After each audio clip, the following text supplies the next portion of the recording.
Pinalakas pa ng Mindanao Development Authority ang kampanya nito para sa tamang paggamit ng kuryente.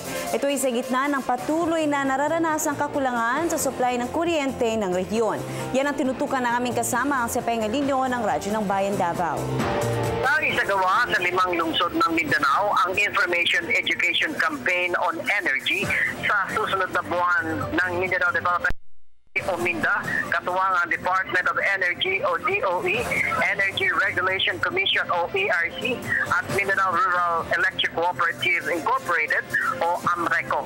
Sinabi ni Glenn J. Reston, Mindanao Technical Staff, na layon ng kampanyang ito na mabigyan ng edukasyon at impormasyon ang publiko kung saan magtipid ng kuryente at ang impact na idudulot ng El Niño sa Mindanao Power Sector. Ang 5 key cities ay ang Davao, Pagadian, General Santos City, Cagayan de Oro at Butuan. Isang multi-sectoral campaign ang gaganapin na dadalohan ng mga consumers, electric cooperatives, local government units o LGUs, mga estudyante at iba't ibang stakeholders kung saan magsisimula ito sa Pagadian City sa November 6. Sunod sa Davao City sa ika-10 ng Nobyembre, General Santos City sa ika-12, CDO sa ika-24 at sa Butuan City sa ika-20 ng Nobyembre. Para sa Telebisyon ng Bayan, Sepengalinyo, Radyo ng Bayan, Davao.